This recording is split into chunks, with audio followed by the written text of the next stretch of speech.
Akidah dan keimanan serta tauhid ini adalah unsur utama daripada program dakwah Rasulullah. Sampai 11 tahun Rasulullah hanya bicara soal ilah, tauhidul uluhiyah. Sampai 11 tahun Rasulullah hanya bicara soal keimanan. Makanya ayatnya pendek-pendek itu. Qul huwallahu ahad, qul a'udzu birabbin nas, qul a'udzu birabbil falaq, tabbat yada abil lahab. Qul ya ayyuhal kafirun. Tegas dia, tegas, lugas, pendek, hitam putih. Ya, qul ya ayyuhal kafirun, hai orang kafir, la a'budu ma ta'budun, aku tidak mengibadati apa yang kalian ibadati. Itu adalah identitas daripada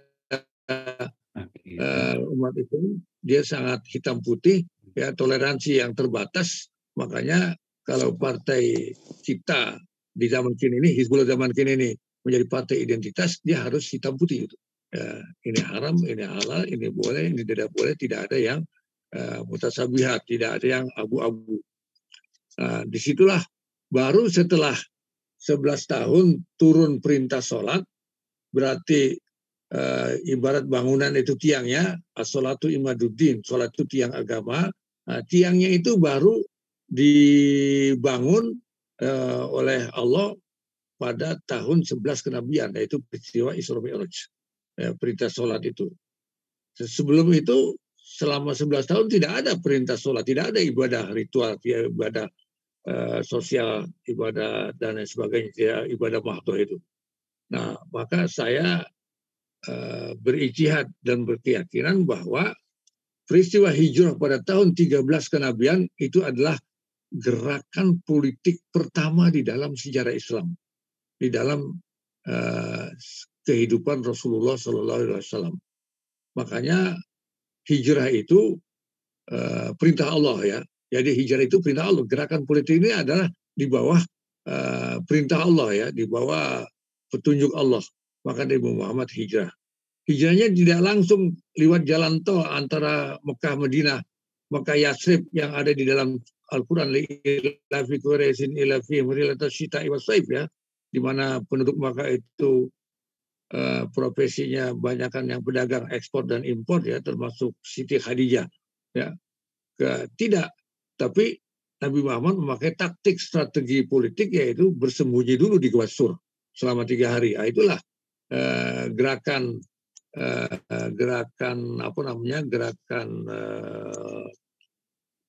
gerilya, ya. Jadi hijrah itu adalah gerilya, ya, gerakan politik melawan penjajahan, melawan rezim penguasa yang belum siap menerima Islam sebagai syariah, sebagai hukum. Seperti kita ketika dulu sebelum 17 Agustus 45 kita mengadakan gerilya, termasuk 10 November di Surabaya itu adalah perang gerilya, bukan perang resmi daripada tentara suatu negara. Maka Nabi Muhammad itu mengadakan gerakan hijrah, gerakan politik yang sifatnya masih bergerilya. Maka perlu sembunyi dulu di Gua Sur.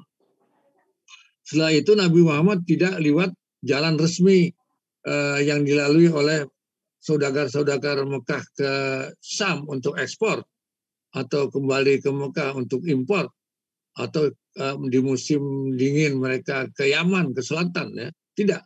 Nabi Muhammad lewat jalan tikus, pantai Laut Merah, yang dipandu oleh Abdullah bin Uraikid, yang walaupun namanya Abdullah, dia masih kafir, masih belum Islam.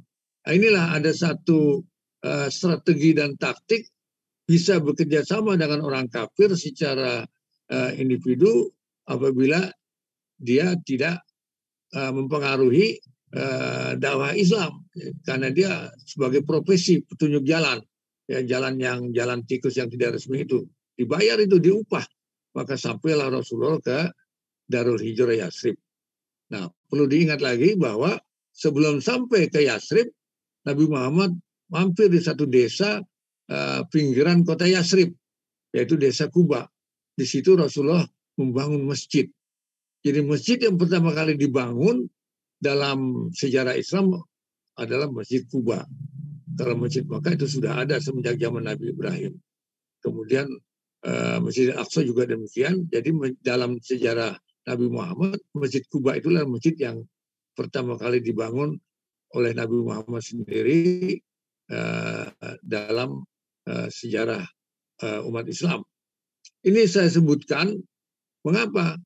Untuk kita mengadopsi semangat Rasulullah dalam perjalanan yang sembunyi-sembunyi, dalam hijrah yang kalau ketemu tentara musuh bisa dibunuh, ya darurat, tapi sempat-sempatnya membangun masjid. Ini apa maknanya? Maknanya adalah tidak mungkin Islam itu bisa jaya, bisa menang, bisa memerintah, bisa berkuasa di dalam satu negara kalau dia tidak mengutamakan masjid. Nah, kemudian setelah 3 hari selesai membangun masjid, sehingga turun ayat itulah masjidun ussisa ala taqwa, bahwa masjid itu harus dibangun atas dasar takwa. Tidak boleh masjid dibangun atas dasar yang lain, ya. Apakah atas dasar komunisme, liberalisme, sekularisme, dasar Pancasila sekalipun, ya. Makanya banyak sekali masjid-masjid yang dibangun oleh Yayasan Amal Bakti Muslim Pancasila itu saya belum paham betul itu dasarnya apa itu. Apakah dasarnya takwa atau dasarnya politik sekuler yang ingin menyudutkan umat Islam bahwa umat Islam itu tidak Pancasilais dan sebagainya. Sehingga ketika saya mengantar tamu dari Saudi Arabia ke satu tempat, ke Anyer, pulangnya ke sorean, minta berhenti di masjid, kebetulan ada masjid Pancasila. Turun dari mobil dia bilang, ya Khalil, nggak usah cari masjid lainnya. Saya bilang, kenapa? Nggak, cari masjid lain aja. Ternyata saya tanya kenapa, karena itu masjid Pancasila, katanya. Dia nggak mau sholat di masjid Pancasila. Ini kejadian pada saya ketika saya menjadi dai di kedutaan Saudi Arabia itu. Nah, kemudian Nabi Muhammad sampai ke Darul Hijrah, disambut oleh orang-orang Medina yang kemudian menjadi golongan Ansor. Onta Nabi dilepas kendalinya, dibawa oleh malaikat dan dituntun sampai pusat kota Yasrib. Di situ berhenti, ternyata itu tanah lapang milik 2 anak yatim, dibeli oleh Rasulullah, kemudian diwakafkan, dibangunlah di situ masjid yang kemudian menjadi nama Masjid Nabi, masjid kedua yang suci setelah Masjidil Haram, sebelum Masjidil Aqsa, ya. Jadi Masjid Mekah, masjid yang pertama sucinya, Masjid Madinah, kemudian Masjidil Aqsa. Makanya sholat di Masjid Mekah itu dapat 100.000 kali daripada di masjid lain, termasuk Masjid Istiqlal, Masjid Al-Azhar. Tapi sholat di Masjid Mekah, Madinah itu dapat 5.000 kali atau 1.000 kali, ya. Kemudian Masjid Al-Aqsa dapat 500 kali daripada sholat tempat lain. Artinya Masjid Madinah itu masjid yang tersuci setelah Mekah, sebelum Masjidil Aqsa. Dan di situ turun ayat Masjidun ussisa ala taqwa, Masjid Kuba itu. Nah, Nabi Muhammad SAW selama perjuangannya berdakwah itu tidak pernah membangun istana. Bahkan rumahnya sangat sederhana dan rumahnya itu nempel dengan masjid Nabi itu.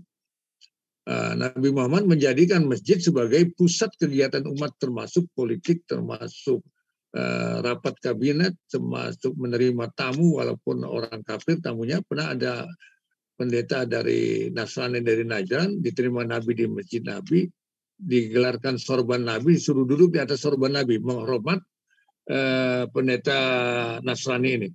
Jadi tidak mungkinlah Islam itu intoleran, Islam itu teroris dan sebagainya, karena Nabi Muhammad itu menerima tamu orang kafir itu dengan sorban yang dipakai di kepala, digelar, disuruh duduk di situ, dan itu di dalam masjid Nabi. Nah, inilah bagian daripada Hizbullah di zaman Rasulullah.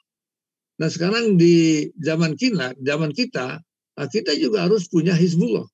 Nah, kalau Hizbullah di zaman Nabi adalah ketua umumnya Nabi Muhammad sendiri, merangkap sebagai kepala negara Madinah, kepala pemerintahan negara Madinah, panglima perang daripada negara Madinah, kemudian semua penduduk, penghuni warga negara Madinah ini adalah anggota Hizbullah. yang terdiri dari Muhajirin dan Ansor dan orang-orang yang masuk Islam setelah hijrah itu dari kelompok-kelompok lain. Nah, kemudian saya menganalogikan antara jihad politik dengan sholat jamaah.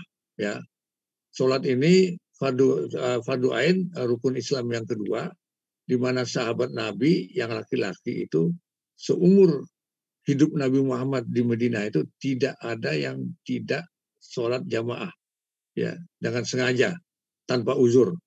Ya, akhirnya seorang sahabat yang buta mutlak 100%, namanya Abdullah bin Umi Maktum, rumahnya jauh, ya, melihat sahabat-sahabat tidak ada yang tidak jamaah di masjid, maka dia berpikir mereka kan ini melek, ya, nggak buta, saya kan buta, jangan-jangan saya bisa dapat dispensasi dari Nabi Muhammad untuk tidak usah sholat jamaah di masjid. Karena itu dia datang kepada Nabi di masjid, ya Rasulullah, aku ini buta, rumah aku jauh, tidak ada yang nuntun aku ke masjid. Kalau mereka kan melek, saya minta dispensasi dong untuk tidak wajib sholat jamaah. Nabi bilang, iyalah kamu buta, kamu tidak usah sholat jamaah. Tapi ketika Abdullah bin Maktum sampai di pintu luar, akan keluar, Nabi Muhammad memanggilnya dengan suara yang agak tinggi, yang terkenal dengan hadisnya itu. Ya Ibnu Umi Maktum, hal sami'tan nida. Hai Umi Maktum, apakah kamu mendengar azan? Abdullah bin Maktum ya jawab dengar, karena yang buta bukan kupingnya kan, yang buta matanya, kupingnya tidak tuli. Nabi Muhammad fa'ajib, kalau kamu dengar azan, wajib kamu menjawab azan itu dengan mendatangi sumber suara azan itu, yaitu masjid. Semenjak itu Abdullah bin Maktum yang buta mutlak 100% tidak pernah meninggalkan sholat jamaah 5 waktu di masjid. Nah, kemudian bagaimana kaitannya dengan politik Islam? Nah, politik itu tingkat titik kulminasinya yang tertinggi adalah perang. Apabila sudah tidak bisa berunding, tidak bisa damai, tidak bisa berbicara, tidak bisa duduk satu meja, ya perang. Itu semua dari zaman Romawi dulu, ya perang. Dari zaman Nabi Sulaiman, ya perang. Dari zaman Nabi Musa, ya perang. Nah, jadi ada perang fisabilillah di jalan Allah itu. Nah, berapa kali Nabi Muhammad memimpin perang sendiri selama beliau hidup menjadi nabi setelah hijrah ini, ya. Setelah hijrah kan cuma 10 tahun Nabi Muhammad menjadi nabi, menjadi kepala negara, kepala pemerintahan dan panglima perang, ya. Dia mengurus negara, mengurus politik, mengurus ekonomi, mengurus hukum, itu dari terbit matahari sampai terbenam matahari, sementara malamnya digunakan sepertiga untuk sholat ibadah, sepertiga untuk taklim, sepertiga untuk tidur. Ya, jadi mengurus negara Nabi Muhammad itu 12 jam, tapi menjadi imam sholat di masjid, ya imam daulah 12 jam, imam sholat paling cuma 1 jam. Ya, kalau satu kali sholat 10 menit misalnya, itu 5 kali sholat paling cuma 1 jam dalam sehari. Nah, itulah gambarannya bahwa Nabi Muhammad adalah seorang politisi, dan semua sahabat adalah sama-sama politik, sama-sama anggota daripada Hizbullah, Partai Allah. Apabila ada panggilan jihad, semuanya berangkat. Nah, ketika perang Tabuk, ini poinnya. Ketika perang Tabuk ada 3 sahabat yang sehat, laki-laki, segar bugar, pura-pura sakit karena waktu itu musim panas. Musim panas kalau di Madinah itu kan sampai 40 derajat Celcius. 45 derajat Celcius. Saya 6 tahun di Madinah jadi mahasiswa di sana. Ya, jadi saya tahu betul, makanya kalau musim panas saya lari ke Eropa itu, ya, untuk sirup adik pakai makanan akibatul mukadzibin, ya. Jadi ada 3 orang yang pura-pura sakit. Nah, pulang daripada perang Tabuk itu, Nabi Muhammad panggil 3 orang itu ke masjid dan disidang di dalam masjid. Masjid menjadi pengadilan, yang menjadi ruang pengadilan. Apa vonisnya? Vonisnya dia dihukum gara-gara tidak ikut perang jihad fisabilillah. Diikat tangannya di tiang masjid selama 3 hari 3 malam. Bahkan ada ulama sejarah yang mengatakan 40 hari 40 malam. Tapi saya ambil yang sedikit saja, 3 hari 3 malam diikat tangannya, tidak boleh dibuka kecuali untuk bersuci atau untuk makan dan sholat. Artinya jihad itu kan politik, ya, perang itu kan politik. Berarti politik ini kenapa dihukum? Berarti dia hukumnya fardu. Berarti fardu ain itu buat laki-laki fardu ain, sama dengan sholat jamaah buat laki-laki fardu ain, karena tidak ada Nabi tidak pernah sholat kecuali berjamaah seumur hidup dia. Dan ketika Nabi Muhammad sudah mau meninggal dunia, ya, sakit kemudian pingsan, Nabi Muhammad tidak bisa mengimami sholat di masjid, ya, maka sahabat setelah beliau siuman diwuduin, ya, oleh sahabat, kemudian mau berangkat ke masjid untuk mengimami sholat asar, pingsan lagi, diwuduin lagi, pingsan lagi, 3 kali wuduin, 3 kali pingsan. Nabi Muhammad kemudian berkata, ya Abu Bakar sholli bin nas, Abu Bakar, kamulah yang jadi imam di masjid untuk sholat itu. Ini gambaran sejarah, ya, kita belajar dari sejarah bahwa Nabi Muhammad itu adalah berfungsi ganda sebagai imamud daulah sekaligus imamus sholah. Jadi tidak ada pemisahan antara kepala negara dengan kepala ibadah di dalam masjid, ya. Dan masjid sebagai pusat kegiatan umat. Ini yang tidak dihayati oleh umat Islam Indonesia, ya, kayak terlalu lama dijajah, ya, ratusan tahun dijajah. Nah, kemudian Nabi Muhammad jenazahnya setelah mati tidak dikuburkan dulu sebelum ketemu gantinya. Berapa lama? 3 hari 3 malam jenazah Nabi itu ditunda penguburannya. Padahal Nabi punya hadis 4 perkara yang apabila sudah ada harus disegerakan. Ya. Sholat sudah masuk waktu, segera dirikan. Anak gadis sudah dilamar, segera nikahkan. Utang sudah ada uangnya, segera lunaskan. Dan mayat yang sudah jelas matinya, segera kuburkan. Ya, makanya ada orang menguburkan mayat itu malam, karena matinya asar. Dikuburkan sore, karena matinya pagi. Nah, tidak ada yang disimpan sampai lebih daripada 1 hari 1 malam. Tapi Nabi Muhammad 3 hari 3 malam ditunda penguburannya. Kenapa? Karena belum ada gantinya sebagai imamud daulah. Berarti urusan negara, urusan politik, urusan pemerintahan, urusan perang, itu adalah bagian daripada agama Islam. Ya. Nah, setelah ketemu gantinya, yaitu Abu Bakar, baru kenapa Abu Bakar dijadikan khalifah pengganti Nabi Muhammad? Karena Nabi Muhammad memberikan sinyal Abu Bakar menjadi imam sholat. Setelah Nabi Muhammad tidak bisa mengimami sholat di masjid. Dan sholat sebagai ibadah Islam yang rukun Islam kedua dan hukumnya fardu ain, sama dengan jihad di dalam politik sebagai ibadah ghairu mahdhur, mengurus negara, mengurus dunia ini kan. Rabbana atina fid dunya hasanah wa fil akhirati hasanah. Akhirnya saya pribadi, ya, berijtihad dengan ilmu saya dikit ini secara ijtihadul fardi bahwa berpolitik itu menjadi fardu ain hukumnya bagi yang tidak berhalangan dan bagi laki-laki. Kenapa wanita tidak wajib? Karena wanita itu tidak wajib sholat jamaah di masjid, tidak wajib sholat Jumat. Dan ada ayat yang mengatakan ar-rijalu qawwamuna 'alan nisa. Makanya saya tidak setuju kalau Hizbullah masa kini, ya, Partai Allah masa kini, itu ketua umum partainya perempuan. Karena tidak nyunah, ya, tidak ada khalifah itu perempuan. Tidak ada Nabi dan Rasul itu perempuan. Semuanya laki-laki. Dan ayatnya ar-rijalu qawwamuna 'alan nisa, ya. Makanya ketika kemarin ada di medsos cawapresnya Anies adalah Puan Maharani. Oh, saya bilang, saya tulis itu di grup tuh, di WA grup itu, saya tidak setuju itu. Kenapa? Karena wakil presiden itu sama dengan presiden dalam struktur, ya, sebagai kepala negara yang tertinggi itu harus laki-laki gitu. Apalagi Puan Maharaninya ideologinya kan pluralisme, ya, Gus Durian, ya. Jadi harus laki-laki, dan laki-laki itu siapa? Harus seperti Abu Bakar, seperti Umar, seperti Utsman, seperti Ali.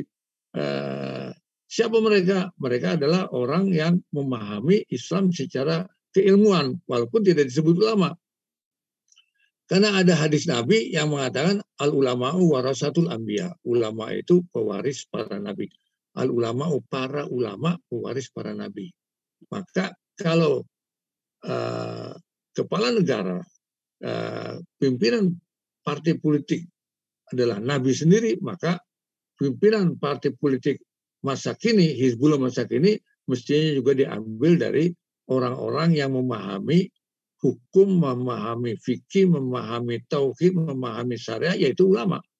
Hadisnya al-ulama'u warasatul anbiya. Apa yang diwarisi dari Nabi Muhammad? Bukan hartanya, bukan istrinya, bukan apanya, tapi fungsi ya, sebagai pemimpin dakwah, kemudian kapasitasnya sebagai nabi dan rasul, kemudian tanggung jawabnya sebagai nabi.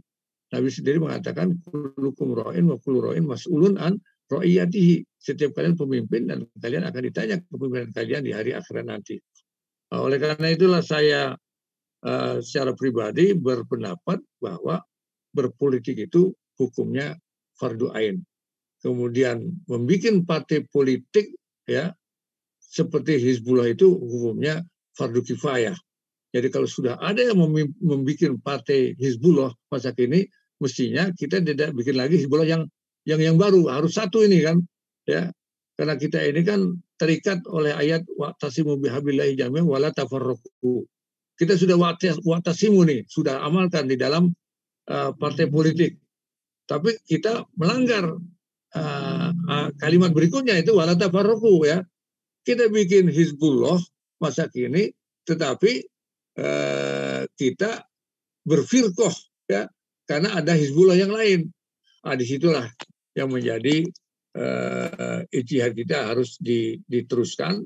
Bagaimana ini ya? Saya sementara ini sudah mengambil kesimpulan. Saya dirikan Partai Masyumi, kemudian ketika lahir diculik bayinya, ya, kemudian saya bikin lagi yaitu Partai Dakwah. Tapi Partai Dakwah tahu-tahu dikriminalisasi ketua umumnya yaitu saudara Farid Umbah. Sampai sekarang belum keluar ya, divonis bersalah sebagai terorisme dan sebagainya lah, wallahu alam lah ya. Itu saya masuk kriminalisasi itu. Maka akhirnya untuk pileg ini ijtihad kami dari Partai Dakwah adalah bergabung ke Partai Umat. Karena sementara ini saya melihat Partai Umat punya masa depan yang masih panjang, masih luas untuk memodifikasi diri, bermetaforfosa menjadi partai Hizbullah seperti Hizbullah di zaman Nabi. Yang dimana ayat mengatakan ala inna hizballahi humul ghalibun. Tiada lain yang menang itu adalah partai Allah. Nah, kan kalau kita ingin menang masa kini melawan lawan-lawan ideologi kita ya dalam ajang politik, kita harus betul-betul meniru, memotokopi Hizbullah pada zaman Nabi besar Muhammad Sallallahu Alaihi Wasallam. Mudah-mudahan setelah Ustadz Farid keluar nanti kami akan berijtihad lagi apakah total bergabung dengan Partai Umat atau partai dakwanya tetap dihidupkan, itu menjadi nanti setelah beliau keluar. Nah, itulah apa yang bisa saya sampaikan, yang menjadi keyakinan saya, menjadi bagian daripada apa yang harus saya lakukan, bahwa politik itu bagian daripada agama Islam, dan siapa yang tidak berpolitik berarti dia tidak lengkap, tidak kafah keislamannya, maka dia wajib berpolitik minimal pada event-event ada olimpiade politik ya, kayak sepak bola itu kan berapa tahun sekali. Nah, kita harus aktif, jangan suara kita buang. Dan bagi umat Islam ya, saya ulangi, bagi yang mengaku Islam, dia aktif di partai-partai sekuler, partai-partai bukan partai Islam, wajib dia hijrah ke partai Islam. Wajib, saya katakan wajib. Kenapa? Karena ada ayatnya itu. Surat At-Taubah ayat 20. Ya, a'udzubillahi minasyaitonirrajim. Alladzina amanu wa hajaru wajahadu fi sabilillahi bi amwalihim wa anfusihim a'zamu darajatan indallah wa ulaika humul faizun. Ya, atau ayat 20. Ini setiap peserta pengajian taat ini wajib hafal ayat ini, wajib paham terjemahannya, wajib paham tafsirnya, bahwa ya kalau kalian mau menang, ya mau faiz itu menang bahkan juara ya kalau secara bahasa, atau ayat 20 itu wajib kita berjuangnya, bertempurnya ya pakai rumus atau ayat 20. Pertama apa? Yang pertama iman, tauhid. Jangan musyrik, jangan khurafat, jangan melakukan bidah, ya iman. Setelah itu ya, hijrah. Ya, hijrah. Jadi hijrah itu wajib.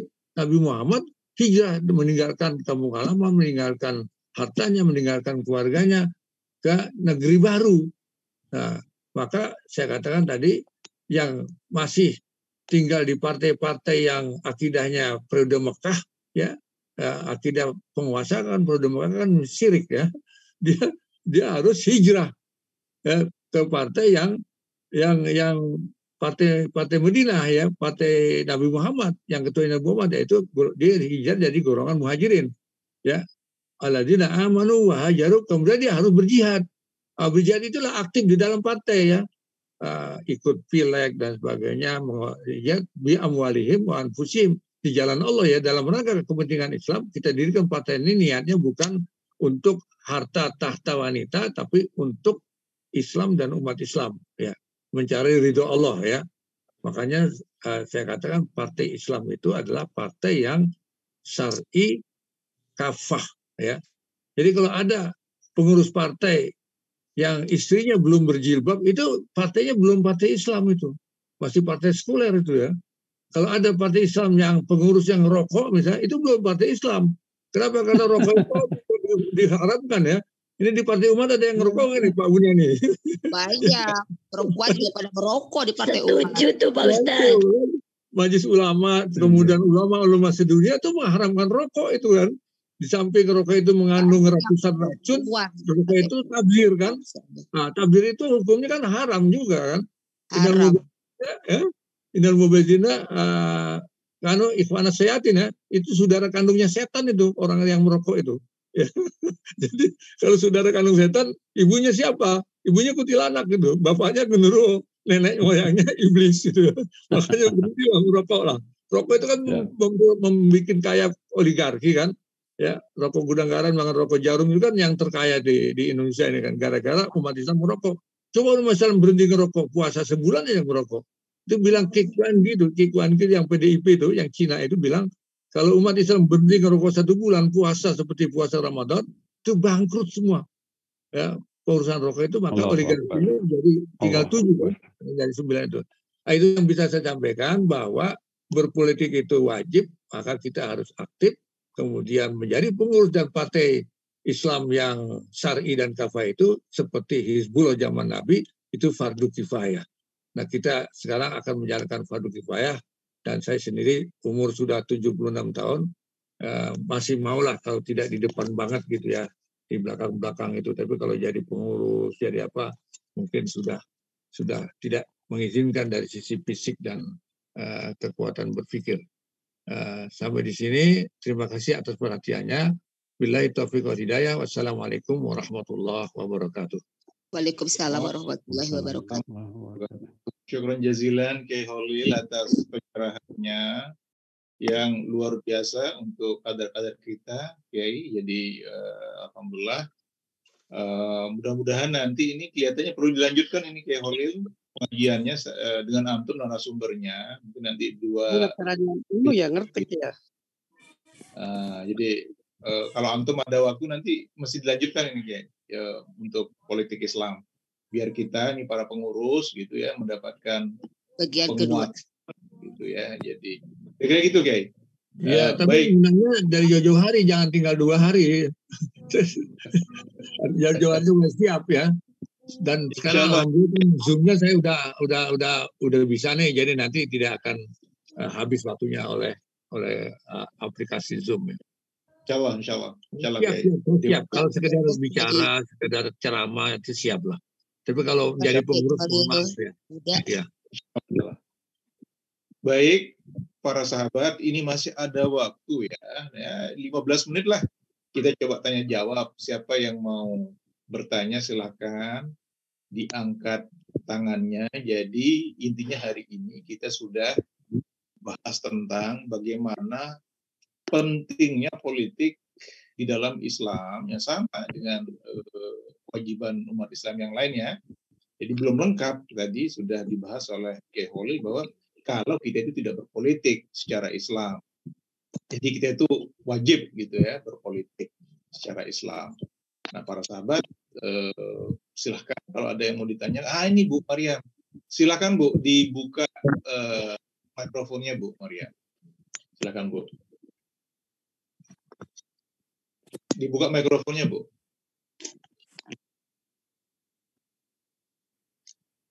Bismillahirrahmanirrahim. Waalaikumsalam warahmatullahi wabarakatuh. Alhamdulillah alamin. Bu Niani, saya izin ya duluan. Ya bersyukur sekali bisa mendengar Kiai Holil. Rindu saya dari dulu ingin melihat seperti apa Kiai Holil ternyata ada di sini ya, di pengajian ini di Partai Umat. Saya bersyukur, saya sampai merinding ini. Jadi benar adanya fardu ain dan fardu kifayah itu buat kita menghidupkan Partai Hizbullah. Saya ini sebetulnya dikelilingi oleh saudara-saudara saya yang Syiah. Mereka itu Syiah itu semuanya ke PDIP. Nah, mendengar ini saya jadi bertanya-tanya pada Kiai Holil, bagaimana ya cara merangkul mereka untuk kembali ke Partai Hizbullah, Partai Islam, Partai Umat lah gitu. Sulit sekali. Itu saja bagaimana trik-triknya supaya saya bisa mempengaruhi mereka atau saya abaikan aja keluarga saya ini gitu.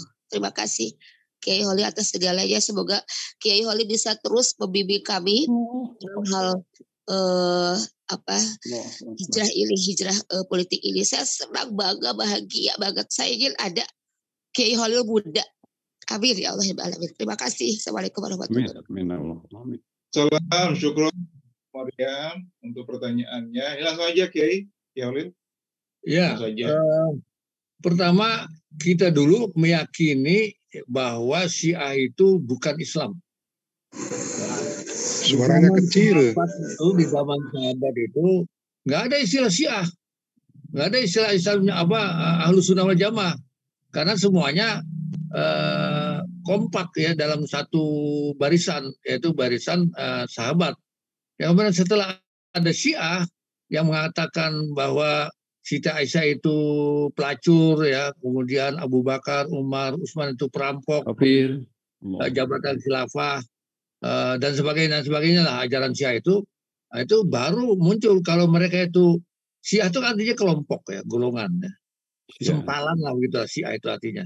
Nah kalau ada sempalan Syiah, kita yang tidak menyempal ini apa namanya? Ketemulah nama Ahlus Sunnah wal Jamaah. Siapa Ahlus Sunnah wal Jamaah? Aja orang-orang yang mengikuti ajaran sunnah Rasul, sunnah Rasul, kemudian jamaah sahabat. Nah, jadi kan setelah Nabi Muhammad meninggal, ada Abu Bakar, ada Umar, ada Utsman, ada Ali, itu kan sahabat ya. Nah, Nabi pernah mengatakan khairul qurun qarni sumal ladzina yalunahum sumal ladzina yalunah. Sebagus-bagusnya generasi aku, kemudian generasi sesudah aku, kemudian generasi sesudahnya. Nah, generasi sesudah generasi Nabi adalah generasi sahabat. Yang terakhir adalah Anas bin Malik itu yang meninggal terakhir daripada sahabat. Maka Abu Bakar, Umar, Utsman, Ali itu pengganti Nabi. Seumpama ada Nabi lagi, ya Abu Bakar itu Nabi itu. Tapi karena Nabi Muhammad terakhir, maka Abu Bakar sebagai khalifah namanya. Nah, dan Abu Bakar, Umar, Utsman, Ali ini, ya sedikit saya tambahkan, itu dimasukkan dalam the best 10 oleh Nabi Muhammad yang hadisnya sahih diriwayati oleh Abdurrahman bin Auf. Hadis sahih itu. Ya. Nabi mengatakan Abu Bakar fil jannah, Umar fil jannah, Utsman fil jannah, Ali fil jannah, Zubair bin Awam fil jannah, Sa'ad bin Abi Waqqas fil jannah, Zaid bin Sa'ad fil jannah, Abdurrahman bin Auf fil jannah. Ya. Sementara Abu Dzar Al-Ghifari yang 24 jam di Masjid Nabi, ya, saum sunat, hafal Quran, zikir, sholat lain tidak pernah tinggal, ya, itu tidak disebut namanya. Kenapa? Karena Abu Dzar Al-Ghifari itu beribadah mahdoh yang untuk kepentingan pribadinya di akhirat nanti. Tapi kalau Abu Bakar Utsman Ali ini kan ibadahnya ibadah ghairul mahdoh, mengurus umat dari pagi sampai sore sepanjang hari, ya, menjadi kepala negara. Nah, itu ternyata kalangan yang mengamalkan Al-Quran, mempraktikkan Al-Quran dalam bentuk kepala negara, dalam bentuk partai politik itu masuk dalam the best 10 yang pasti masuk surga. Nah, itulah saya bertambah yakin itu ya, bahwa urusan mau zikir, mau tarekat itu urusan pribadi. Ya. Tapi kita ini secara jamaah kan analoginya kan partai politik kan ada sholat jamaah. Harus ada imam. Kalau imamnya batal digantikan dengan yang di belakangnya dan sebagainya. Tidak boleh ada dua imam. Tidak boleh gerakan makmum mendahului imam. Barisannya harus rapat, barisannya harus lurus. Itu betul-betul ya. Sholat jamaah itu adalah merupakan semacam lokakarya, semacam training dari Allah SWT supaya di luar masjid kamu tetap berjamaah dalam urusan negara, urusan pemerintahan, urusan hukum, urusan ekonomi. Nah, itulah partai politik Islam yang Hizbullah itu. Makanya kalau ada keluarga kita Syiah, itu sudah pasti itu kita yakin bukan Islam. Apalagi Syiah kemudian masuk ke PDIP, ya. Ada itu kan Zulfan Lindan ya namanya. Itu kan tokoh PDIP yang Syiah itu, Zulfan Lindan namanya. Nah, Zulfan Lindan itu kalau sholat dia bawa batu itu, Bu. Ya, kemana-mana bawa batu. Kenapa? Karena orang Syiah itu sholatnya harus bawa batu dari Karbala itu, batu suci, tanah suci itu ya. Saya termasuk yang sedikit memperhatikan Syiah, aliran LDI, Islam Jamaah, kemudian Ahmadiyah. Sedikit saya agak kuasai itu ya. Seperti LDI juga itu, seperti Zaitun itu saya kuasai itu. Orang belum ribut-ribut Zaitun saya sudah tahu siapa Panji Gumilang, ya, kemana arahnya dan sebagainya. Nah, jadi ibu harus pertama keluarga-keluarga yang belum Syiah dijaga, jangan sampai terpengaruh oleh Syiah. Iya benar. Nah, kalau masuk Syiah ya didekati, didekati ya dengan apa misalnya berikan dia buku-buku, ajak diskusi, ajak apa, ya, kalau ada pembahasan tentang akidah dia diajak sehingga dia bisa terbuka ya. Karena kita minta kepada Allah agar membukakan hatinya ya. Jangankan Syiah ya, Umar bin Khattab itu kan ya sangat kafir dan sangat keras terhadap Nabi Muhammad, itu akhirnya masuk Islam. Karena doa Nabi Muhammad. Nabi Muhammad minta dikuatkan Islam itu antara dua Umar ya. Nah, Umar bin Khattab inilah yang diberikan hidayat oleh Allah karena doa Nabi Muhammad. Jadi yang bisa kita lakukan pertama, pertahankan keluarga yang belum masuk Syiah supaya jangan masuk Syiah, maka diberikan pengertian perbedaan antara Syiah dengan Sunni. Kemudian yang sudah masuk Syiah itu didekati dengan cara yang baik kan, karena dakwakan udu ila sabili rabbika bil hikmah wal mau'izah hasanah. Ya, dakwalah kamu dengan hikmah, dengan bijak, dengan merangkul, jangan memukul ya.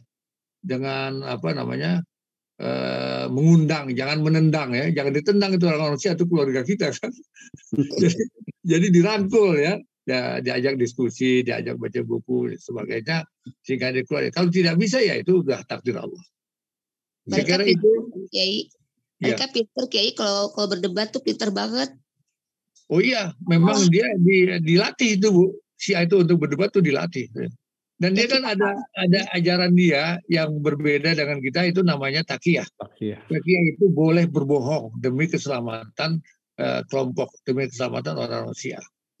Dan dia ada kewajiban sholat 5 waktu itu. Jamaah 5 waktu nggak ada. Di masjid dia sholatnya sendiri-sendiri. Nggak boleh jamaah. Karena Nabi Nabi yang terakhir ini, imam yang terakhir belum lahir. Imam yang ke-12. Menunggu itu, kalau udah ada itu baru ada Islam, ada sholat jamaah. Iya. Syukur. Okay. Terima kasih. Baik, tadi ada Pak Kayadi dari Jateng yang mau bertanya, tadi sudah angkat tangan. Pak Kayadi, mana Pak Kayadi, dibuka mikrofonnya?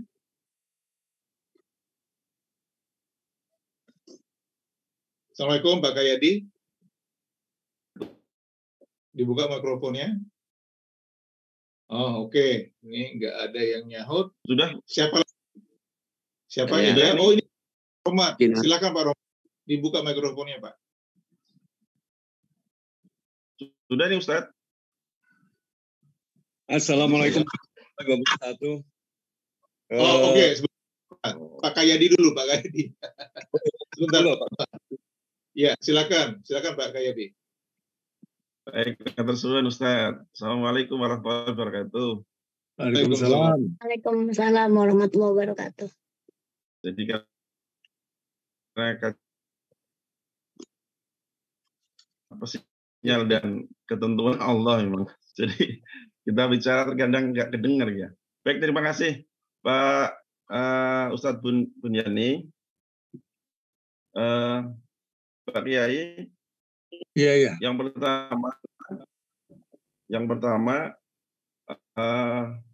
apa yang disampaikan Pak Kiai Khalil tadi itu sangat luar biasa menurut saya, karena ini memperkuat tema kajian taati pekan lalu ya Ustadz Bunya terkait dengan politik identitas.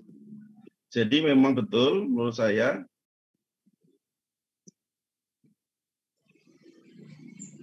putus-putus Pak Kayadi. Coba mikrofon. Jadi bagian dari kajian yang untuk pengkaderan, maka ini sudah tepat temanya. Jadi tadi saya setuju dengan yang disampaikan itu terkait dengan adab-adab kita dalam berpartai, terutama di partai Islam. Nah, karena kita berumat, maka ada adab itu memang harus dipenuhi. Misalkan kader partai itu tidak ada yang boleh merokok kan gitu kan. Karena tadi disampaikan Pak Kiai, merokok itu temannya setan gitu kan. Maka saya setuju itu. Kalau misalkan di dalam pengkaderan, salah satu pengkaderan kita itu adalah disampaikan salah satunya itu ya hal yang kecil kadang-kala memang kan. Iya. Yang kedua tadi terkait dengan hijrah Pak Kiai. Oh, iya. Jadi Pak Kiai tadi menyampaikan yang namanya hijrah itu wajib hukumnya buat saudara-saudara kita yang aktif di partai lain, terutama di partai sekuler. Nah, partai sekuler ini kan tumbuh berkembang memang besar gitu kan. Jadi harapannya memang harus seperti itu. Nah, pertanyaan saya Pak Kiai, bagaimana cara kita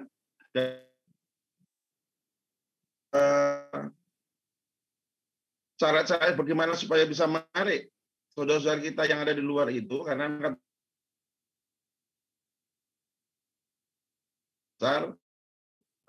kalau bisa memang harus menguasai negeri ini gitu, supaya tujuan dan cita-cita kita berpartai untuk mewujudkan masyarakat Islam yang sebenar-benarnya, yang rahmatin alamin itu bisa kita wujudkan. Mohon arahan Pak Kiai. Terima kasih. Assalamualaikum warahmatullahi wabarakatuh. Syukron Pak Kayadi. Jadi pertanyaannya saya ulang Kiai Khalil, bahwa bagaimana caranya itu untuk mengajak saudara-saudara kita yang masih di partai sekuler. Tadi sebetulnya sudah dijawab tadi pertanyaannya Bu Mariam ya, Bu Mariam Al-Jabar. Tapi nggak apa-apa, mungkin ada hal yang baru, silahkan Kiai Khalil untuk memperkuat lagi. Iya, itu kan sebetulnya partai-partai sekuler itu kan 90% lebih ya anggotanya kan Muslim ya. Minimal KTP-nya Islam lah di situ ditulis ya. Minimal mungkin sebagian mereka masih sholat Jumat, masih saum Ramadan kan gitu kan. Ya. Nah, ini kesalahan siapa? Kesalahan ulama-ulama kita terdahulu, kiai-kiai yang tidak mengajarkan Islam kafah, bahwa politik itu bukan bagian daripada Islam. Kenapa? Karena terpengaruh oleh penjajah Belanda, Senokhogro-nya Van der Vlas yang mengatakan bahwa politik ekonomi itu bukan bagian daripada agama. Mereka menganjurkan untuk tasawuf, tarekat. Kalau haji dibantu itu. Makanya mereka punya prinsip ya, penjajah Belanda itu punya prinsip umat Islam atau ulama Islam kalau dia urusan ritual mauludan urusan haji itu dibantu oleh pemerintah Belanda itu, karena itu tidak membahayakan posisi Belanda sebagai penguasa politik dan penguasa hukum, penguasa pemerintahan ya, dibantu. Tapi kalau kiai dan ulama mulai berbisnis, mulai berekonomi, itu diawasi. Istilahnya ini istilah Bapak Muhammad Nasir ini, itu diawasi. Tapi kalau sudah berpolitik itu diamputasi. Nah, itulah gambaran daripada Tuanku Imam Bonjol ya, dengan sorbannya, dengan jubahnya dia menjadi panglima perang perang Padri kan. Kemudian Pangeran Diponegoro dengan sorbannya, dengan jubahnya yang putih itu ya, memimpin perang Jawa itu, perang Diponegoro kan. Begitu juga Tengku Umar, begitu juga Cut Nyadin, Sultan Hasanuddin. Itu adalah ulama yang mengkafahkan keislamannya, diajarkan kepada jamaahnya untuk bahwa politik itu bagian daripada ajaran Islam dan itu wajib untuk dilakukan ya. Dan kan Indonesia merdeka antara lain adalah andil daripada ulama kiai yang sadar politik ya. Nah, ulama-ulama yang lain itu terpengaruh ya, termasuk sebagian daripada Habib ya, itu terpengaruh oleh Senokogoronya ya, Panderplas yang mengatakan bahwa Islam itu hanya urusan ritual, urusan moral, urusan spiritual gitu ya, tidak ada urusan politik dan urusan hukum. Nah, akibatnya kiai para santri ini takut berpolitik, bahkan ada pesantren yang menutup pintu apabila tokoh politik mau datang. Oke, kita tidak berpolitik. Sedikit saya tambahkan, ada teman saya, adik kelas saya dari Madinah. Pernah suatu saat saya sedang makan di restoran dengan anak istri, ada dia. Saya tidak kenal dia, tapi dia kenal saya kan, dia kan junior ya. Dia datang ke meja saya, kemudian duduk, Pak Kiai, saya ini tamat Madinah juga, tapi periode tahun sekian di bawah Pak Kiai. Nah, terus dia mengaku mahasiswa Madinah, saya bilang, kamu ikut grup itu enggak? Grup alumni Timur Tengah. Wah, enggak pakai. Emang kenapa kamu enggak ikut grup WA ini apa alumni Timur Tengah? Wah, enggak mau saya, nanti ujung-ujungnya politik. Ya itu. Dan waktu itu Allah. Kalau gitu adik kelas saya di Madinah atau banyak alumni Timur Tengah itu yang masih berpaham pengaruh Senokogoronya dan Panderplas. Tidak boleh berpolitik, politik kotor, politik itu najis. Makanya itulah kesalahan ulama dan kiai sehingga kita merdeka masih banyak yang apolitik ya, yang anti politik dan tidak mau dia berpolitik. Kalau saya sebaliknya tuh, malah pesantren saya jadikan santri-santri saya itu, kalau kamu menjadi alumni kamu harus berpolitik ya. Saya katakan kun aliman solihan mujahidan mukhlison, itu menjadi moto dari buat santri saya itu. Jadilah kamu seorang yang berilmu, kemudian gara-gara kamu berilmu kamu menjadi orang soleh, karena kamu soleh kamu kemudian menjadi mujahid, dan kalau berjihad harus ikhlas. Setelah ikhlas sudah nggak ada apa-apa lagi, yang penting mujahid yang ikhlas, berjuang yang ikhlas karena Allah. Sedikit saya tambahkan bahwa di zaman Nabi itu banyak orang yang hafal Quran, hafiz. Ketika di zaman Abu Bakar menjadi khalifah, semua yang hafal Quran itu ikut memerangi Romawi, barisan paling depan. Ternyata datang berita ke Umar bin Khattab, banyak yang wafat itu, mati syahid ya, hafiz Qurannya itu. Nah, sehingga Umar bin Khattab berpikir, ini kalau mati semua, syahid semua, Quran akan hilang. Maka datanglah Umar kepada Abu Bakar untuk membukukan Al-Quran, memushafkan Al-Quran. Abu Bakar bilang, enggak, ini bidah. Nabi enggak pernah membukukan Quran, enggak pernah menjadikan Quran dalam satu mushaf ya. Apalagi turunnya kan berbeda-beda itu kan suratnya. Akhirnya Abu Umar ini kumpulkan sahabat, musyawarah, maka Abu Bakar terpaksa menerima. Harus membuat satu mushaf supaya Quran tidak hilang apabila hafiz-hafiz Quran itu meninggal dunia. Nah inilah, kalau kita hafal Quran justru harus paling depan untuk berjihad, harus paling depan di politik. Nah, sementara kita sekarang itu berbeda. Ya, kita bikin ribuan rumah Al-Quran, pesantren tahfiz Quran. Setelah hafal Quran, malah ya menghindar dari urusan politik. Dia enjoy dengan hafal Qurannya, menjadi baca Quran di acara-acara maulid, acara-acara Mi'raj, kemudian menjadi imam resmi di masjid BUMN yang gajinya besar, bahkan kalau perlu di Tokyo, kalau perlu di Amerika, di Eropa, karena orang yang hafal Quran dan bacaannya bagus itu akan menjadi imam resmi di masjid-masjid di Eropa dan di Jepang termasuk, dan gajinya besar. Atau kalau dia hafal Quran, ada orang kaya yang mau mengut mantu dia. Nah inilah, maka saya berpikir misalnya seluruh laki-laki dewasa umat Islam ini hafal Quran, tapi tidak mau berpolitik, tidak mau mendirikan partai politik, tetap saja umat Islam akan terjajah oleh bangsa sendiri. Karena sebetulnya kekuasaan sebuah negara itu itulah urusan politik. Sedikit lagi saya tambahkan bahwa Nabi Muhammad itu berhasil hanya 10 tahun ya menjadi pemandu, menjadi penguasa politik, hukum, dan ekonomi, itu hanya 10 tahun. Kenapa? Karena dakwah Nabi Muhammad itu ibarat kereta api, lokomotifnya itu adalah politik, ya, jihad fisabilillah. Kemudian gerbong yang belakangnya ekonomi, isinya bahan bakar. Baru gerbong belakangnya itu musola, penumpang, restoran, gerbong barang, dan sebagainya. Nah, lokomotif ini menarik semua gerbong itu. Tetapi masinisnya harus Nabi sendiri. Nabi nggak ada, harus ulama yang soleh, bukan ulama yang menjilat tangga istana. Ya, kan banyak ya ulama yang tangga istana bersih itu dijilatin sama dia. Ulama usul itu. Nah, kalau masinisnya Rasulullah, masinisnya ulama, maka kereta api ini harus berjalan di atas 2 rel. Rel yang kanan Quran, dan yang kiri sunnah. Mau kemana? Mau ke stasiun transit dan stasiun akhir. Stasiun transitnya dunia, stasiun akhirnya itu akhirat. Dan gerbong kedua setelah lokomotif harus penuh. Itu apa? Itu ekonomi. Bagaimana memenuhkan bahan bakar di gerbong bahan bakarnya? Yaitu dengan zakat, sodako, infak, masya Allah.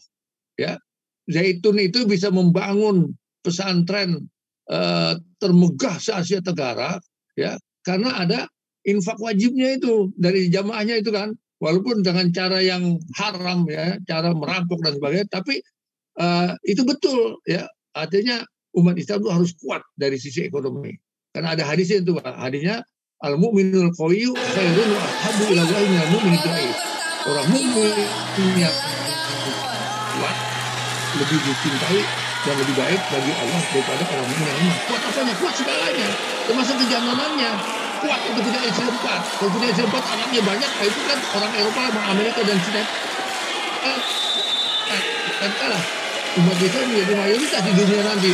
Kuat apa jadi? Kuat kantongnya, kuat ekonomi, kaya dia. Makanya Nabi Muhammad mengharamkan tidur sesudah subuh. Kenapa? Karena tidur sesudah subuh itu mewarisi kemakmuran. Hadisnya bunyinya, an-naumu ba'dal fajri yurisul faqr. Tidur sesudah subuh itu mewarisi kemakmuran. Apalagi kalau dia sesudah subuh itu, malaikat akan memberikan catatan rizki buat seseorang yang tidak tidur pada waktu sesudah subuh. Jadi sangat dibutuhkan kita untuk kesadaran berpolitik ini, dan supaya kita ini menang maka kita harus kuat, kita harus dakwah itu lokomotifnya politik, kemudian gerbong ekonominya gerbong kedua, baru gerbong lain, tapi harus jalan di atas 2 rel, Quran dan Sunnah. Maka partai Hizbullah masa kini ini harus betul-betul programnya Quran dan Sunnah. Ya, pemimpinnya kalau bukan ulama adalah seorang intelektual yang mengerti, bisa bahasa Arab, mengerti Al-Quran, mengerti hukum, fikih dan sebagainya, ya. Karena imam sholat itu yang pertama kan akhrokum Quranan, paling bagus bacaan Qurannya, kedua afqo hukum hukman, paling fakih, paling paham tentang hukum. Nah, kalau imam sholat begitu, maka imam partai politik Hizbullah juga harus seperti imam sholat. Ya, baik, syukron ke Holil untuk penjelasannya. Ini terakhir nih kelihatannya karena sudah lebih 16 menit. Pak Rohmat, silakan Pak Rohmat.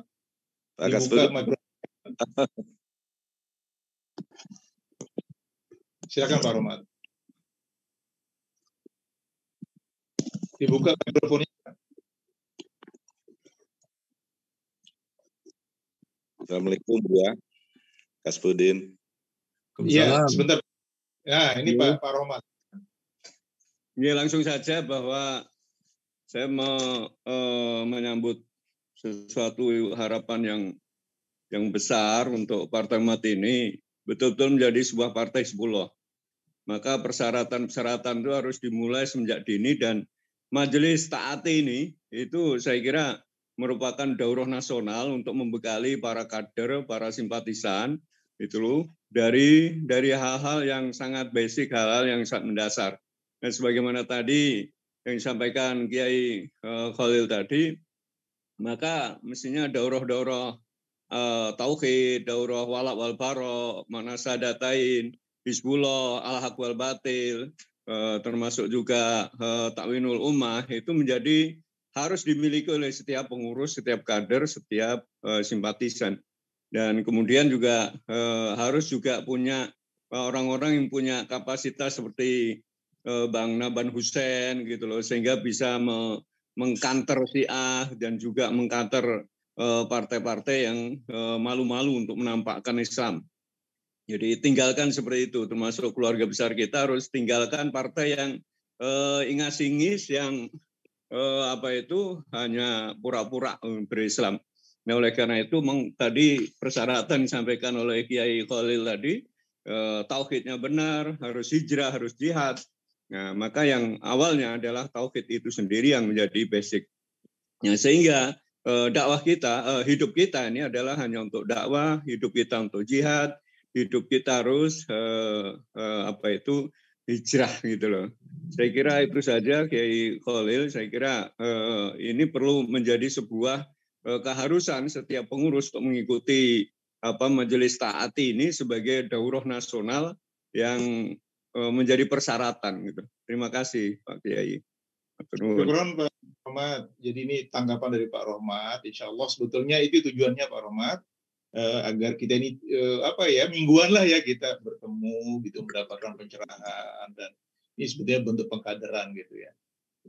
Nanti ini digabung nih. Pak Kasbudin silakan terakhir Pak. Baik, bismillahirrahmanirrahim. Assalamualaikum warahmatullahi wabarakatuh. Waalaikumsalam. Bu Diani, terima kasih waktunya yang saya hormati dan saya sayangi. Kiai Khalil Ridwan, Bapak Ibu sahabat semua. Alhamdulillah saya selalu bertemu dengan Kiai Khalil Ridwan ini dalam hal-hal yang sangat penting. Waktu pertama, tapi sedikit saya bertemu beberapa kali. Bertemu pertama ketika Ahok ingin jadi gubernur, alhamdulillah melalui Buya Budiani ternyata viral dan saya masuk juga salah satu sebagai Gubernur Muslim Jakarta dan ketemu Pak Kiai Khalil. Pak Kiai, salam hormat. Kasbudin Pak Kiai. Iya, Waalaikumsalam. Ya, jadi menarik sekali tadi kajian hari ini. Sekarang fenomena yang terjadi dan sangat masif di mana-mana, mungkin saya kalau boleh menggaris besarkan, memang para ustadz, majelis dan masjid-masjid ini dalam kaitannya dengan dunia politik, mereka takutan untuk masuk dalam hal-hal yang berbau politik gitu. Mungkin karena gencarnya para massa saat ini bahwa yang disebut politik identitas itu. Kemudian masjid tidak boleh dikaitkan dengan politik gitu. Nah, ini yang sangat berat bagi saya, salah satu caleg dari Partai Umat, Kiai. Jadi iya. Alhamdulillah. Mabruk. Kalau di masjid udah menolak Pak Kiai, dan yang dibahas cuma bicara sedekah, bicara tentang amal dan kotak amal, itu aja yang kebanyakan. Terus makan-makan gitu kebanyakan. Jadi itu aja yang dibahas.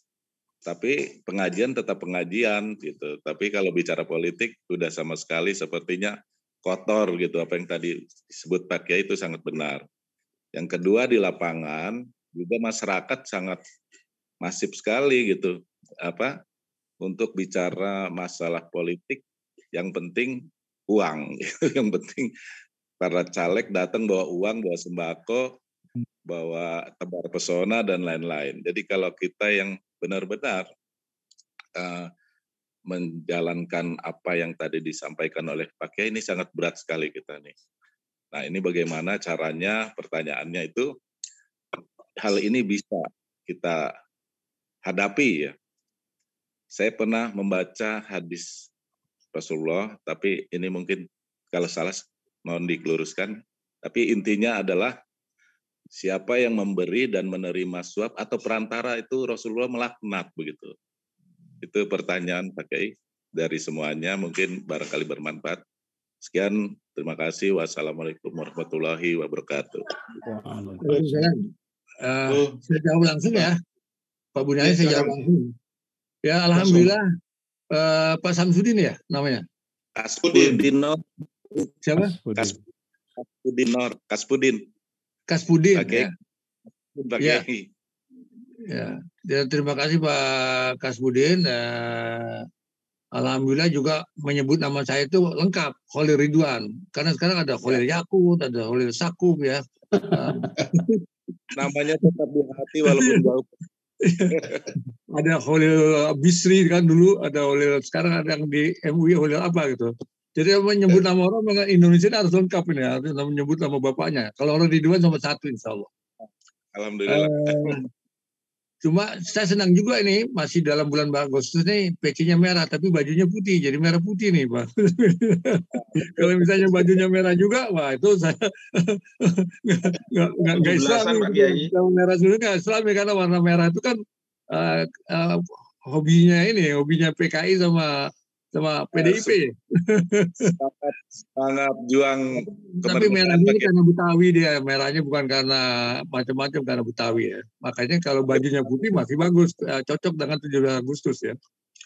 Ya, yang pertama soal masjid ya, inilah ya, bahwa kita memang harus kerja keras, harus ya berjihad lah, berjuang bagaimana kita mendekati masjid, aktif di masjid supaya masjid jangan a priori kepada urusan politik, bicara politik. Khotib itu khotbahnya soal wudhu, akhirat, surga, neraka, takwa, hanya itu aja, sabar gitu kan. Kalau saya sudah berapa bulan ini setiap khotbah Jumat politik. Termasuk kemarin saya khotbah Jumat di Al-Azhar ya, masjid swasta yang terbesar di seluruh Indonesia. Al-Azhar itu masjid politik itu, karena itu warisan daripada Pak Masyumi itu, yang mendirikan Pak Saiful Rizal ketika menjadi wali kota Jakarta, yang waktu itu Perdana Menterinya Bapak Muhammad Nasir ya. Nah, jadi bagaimana kita sekarang berjihad dan berjuang untuk mempolitisasi Al-Quran, mengislamisasikan masjid menjadi kafah termasuk urusan politik, bicara politik. Makanya saya mulai di Al-Azhar itu dengan pengajian politik Islam di Masjid Al-Azhar. Saya dirikan tahun 2013.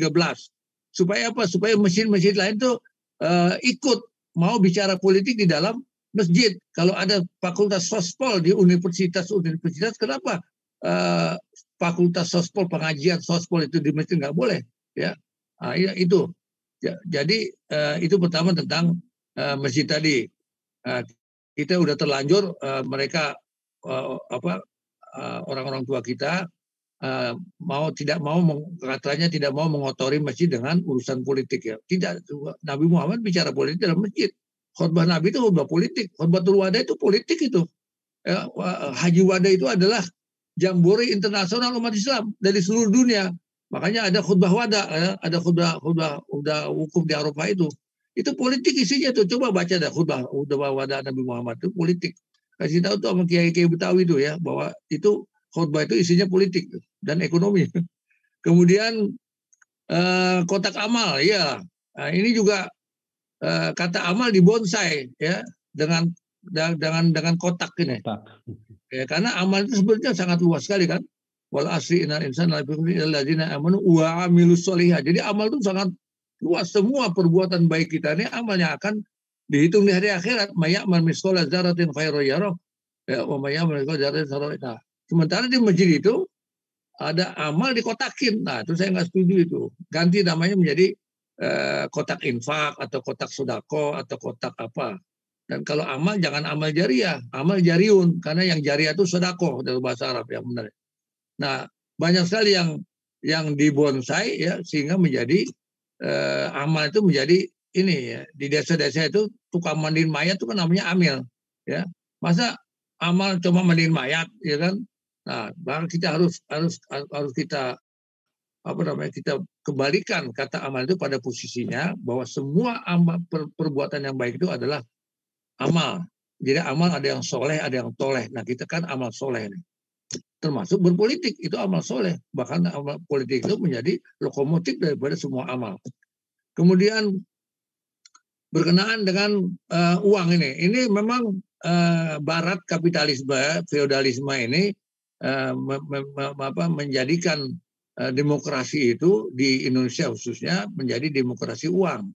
Nah, maka kita harus kembali kepada hadis Nabi Muhammad ketika zaman sebelum hijrah di Mekah itu, dia tidak mampu rezim Quraisy Mekah itu menundukkan Nabi Muhammad supaya berhenti dakwah.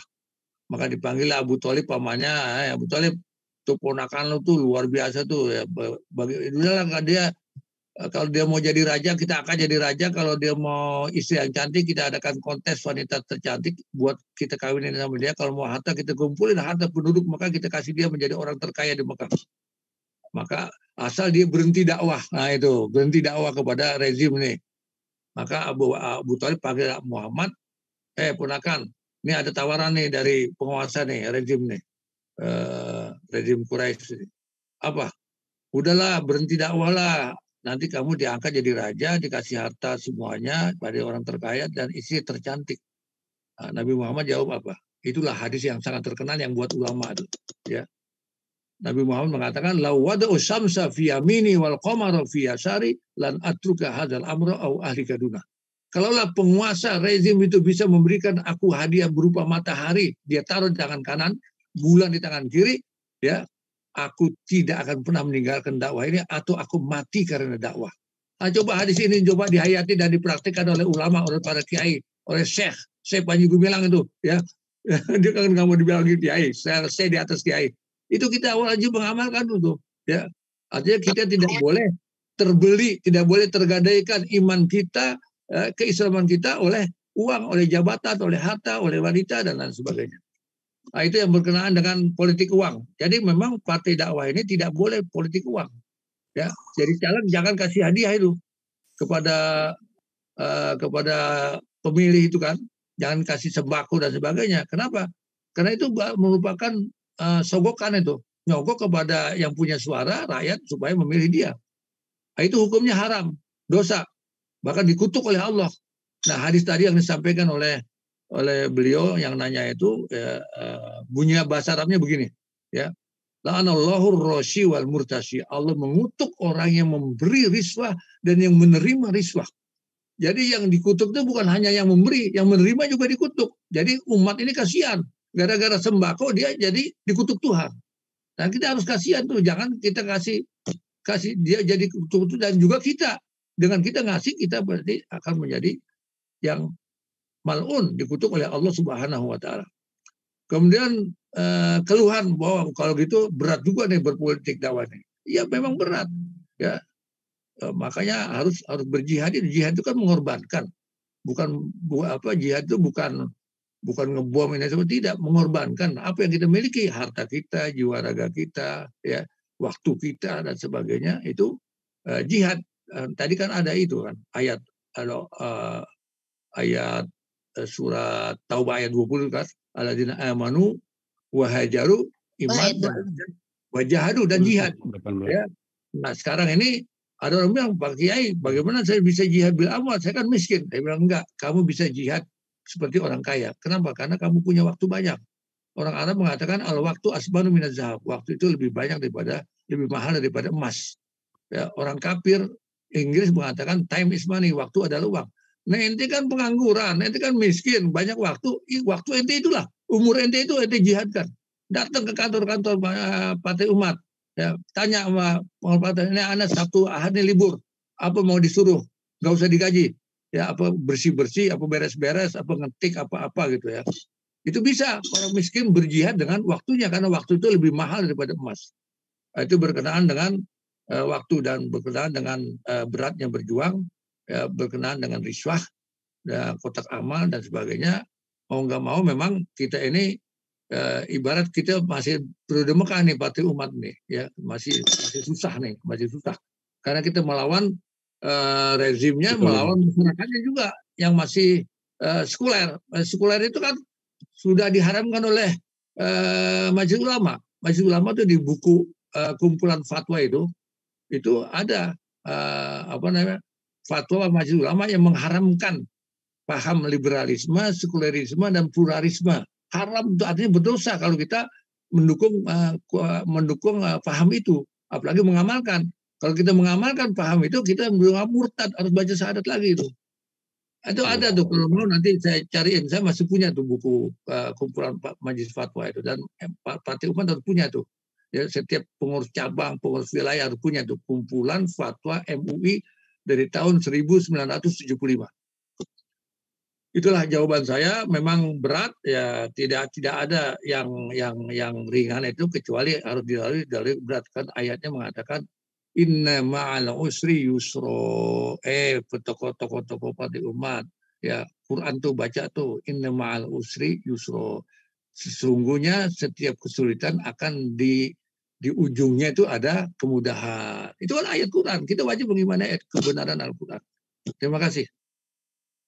Syukron jazilan Kiai Khalil atas tausiahnya yang sangat bermanfaat untuk kader kita di seluruh Indonesia. Insya Allah jadi kita cukupkan para sahabat karena ini sudah jam ini antum spesial hari ini Kiai. Antum sampai jam 7.30.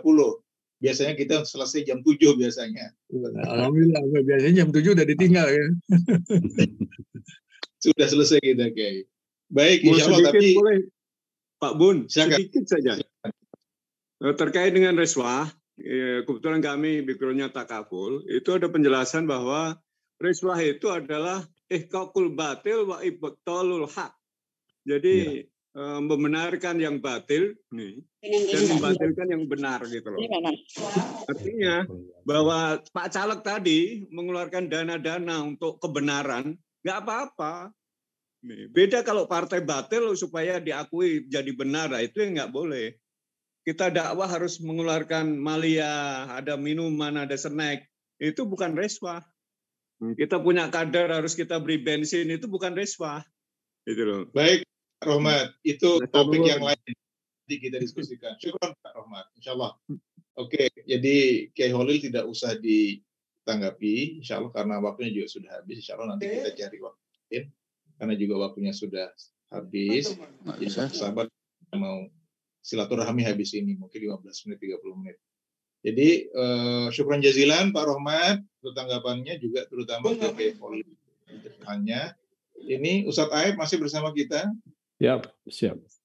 Ya, silakan Ustadz Aib menutup pengajian kita pagi ini yang lumayan 1:30 ya. Jadi silakan Ustadz Aib, kita ditutup dengan doa. Bismillahirrahmanirrahim. Assalamualaikum warahmatullahi wabarakatuh. Allahumma sholli ala sayyidina Muhammadin wa ala alihi washabihi wa barik wasallim. Amin. Ya Allah, sesungguhnya ini adalah siangmu yang telah menjelang dan malammu yang telah berlalu, serta suara-suara dari para penyerumu, maka ampunilah aku. Ya Allah, sesungguhnya Engkau Maha mengetahui bahwa hati-hati ini telah berkumpul untuk mencurahkan mahabbah hanya kepadamu, bertemu untuk taat kepadamu, bersatu dalam rangka menyeru di jalanmu, dan berjanji setia untuk membela syariatmu. Maka kuatkanlah ikatan pertalian ini ya Allah. Abadikanlah kasih sayangnya, tunjukkanlah jalannya, dan penuhilah dengan cahayamu yang tidak pernah redup. Lapangkanlah dadanya dengan limpahan iman dan keindahan tawakal kepadamu. Hidupkanlah dengan ma'rifatmu dan matikalah dalam keadaan syahid di jalanmu. Sesungguhnya Engkau sebaik-baiknya pelindung dan sebaik-baiknya penolong. Amin. Dan semoga salawat serta salam selalu tercurahkan kepada Nabi Muhammad SAW, kepada keluarganya dan kepada semua sahabatnya. Amin. Ya Rabbal Alamin. Assalamualaikum warahmatullahi wabarakatuh. Waalaikumsalam warahmatullahi wabarakatuh. Syukran jazilan. Ustadz Aib sudah menutup dengan doa. Dengan demikian maka berakhir pula pengajian kita pagi ini. Insya Allah mudah-mudahan nanti saya mau usul biar Kiai Khalil bisa melanjutkan nanti pekan depan atau 2 kali lah insya Allah untuk bisa bersama kita. Baik para sahabat, kita tutup pengajian kita dengan membaca hamdalah. Alhamdulillahirrahmanirrahim. Majlis. Subhanakallahumma wa bihamdika asyhadu an la ilaha illa Astaghfirullah wa atubu. Assalamualaikum warahmatullahi wabarakatuh. Warahmatullahi wabarakatuh. Buniani, Ibu semua Bisa langsung keluar ya, insya Allah. Ini para sahabat mau melanjutkan untuk silaturahmi. Dengan iman dan akhlak saya menjadi kuat. Tanpa iman dan akhlak saya menjadi lemah. Masya Allah. Syukran. Jadi Kiai Holil bisa keluar dari Zoom, silakan. Ini kawan-kawan mau melanjutkan untuk kalau ada yang mau silaturahmi silakan. Izin pamit, ada aktivitas lain. Assalamualaikum. Salam Bu Faridah, silakan. Terima kasih, jazakumullah khairan katsiran. Amin Allah. Pak Ustadz, saya juga ada kegiatan nih. Prepare dulu ya. Izin pamit. Iya. Ustaz Taib. Saya coba phone ya Ustaz Taib ya, insyaallah ya. Siap. Iya. Terima kasih. Assalamualaikum warahmatullahi wabarakatuh. Waalaikumsalam.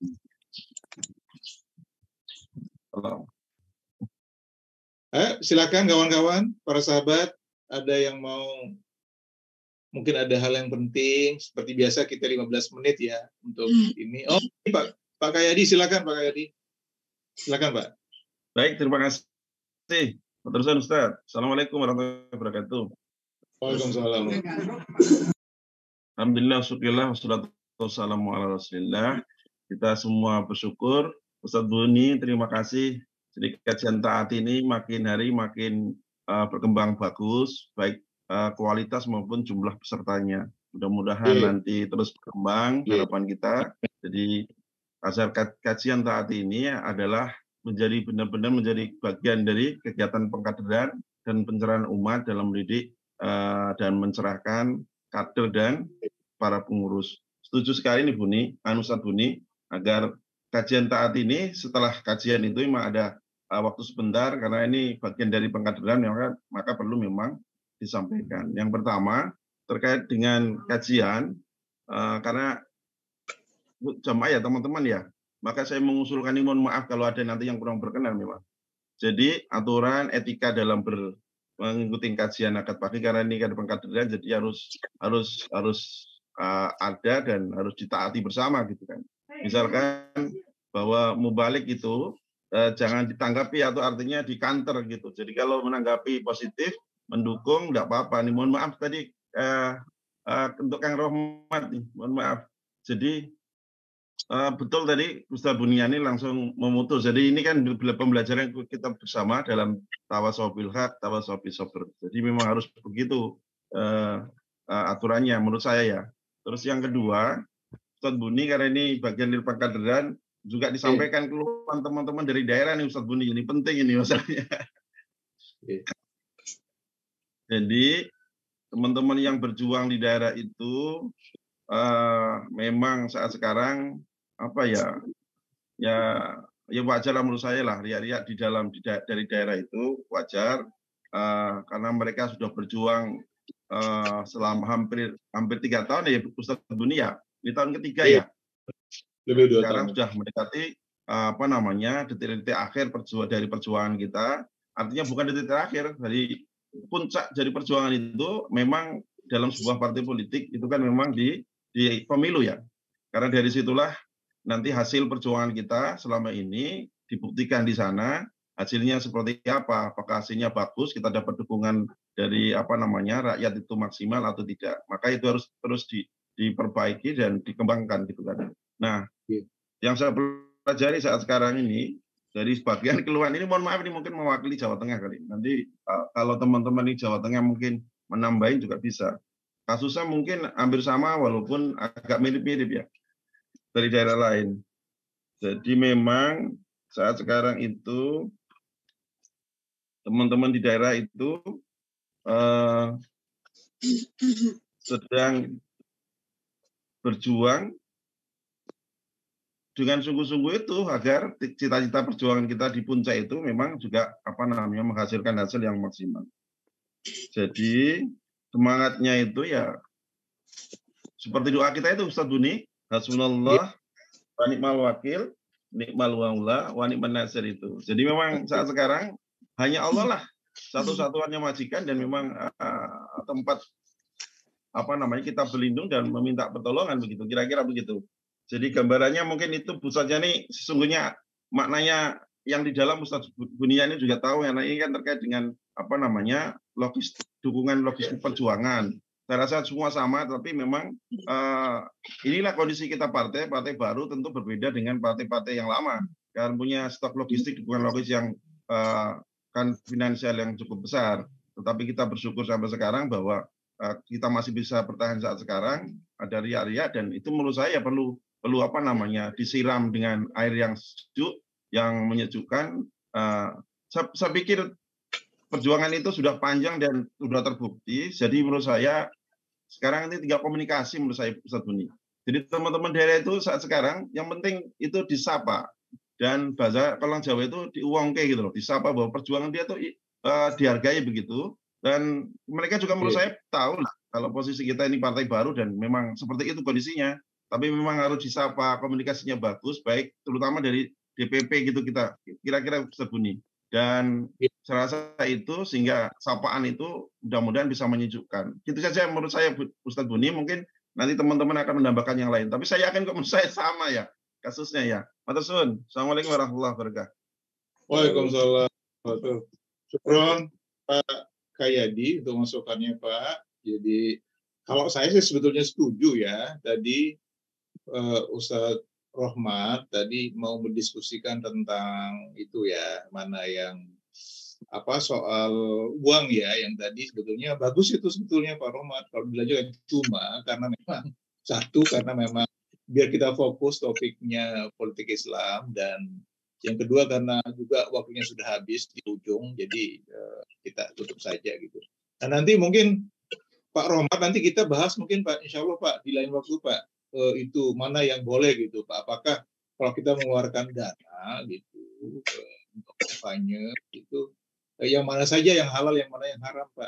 Kalau misalnya dana kita ngasih minum ke ini ya seperti Pak Rahmat tadi kan, insya Allah lah ini ya, insya Allah lah boleh lah ya, karena kan itu bagian dari dana politik gitu kira-kira. Tapi insya Allah lah coba nanti kita ini biar para sahabat ada pegangan gitu ya, mana aja yang halal, mana yang haram. Kalau kita itu mesti harus tahu mana yang halal, mana yang haram gitu.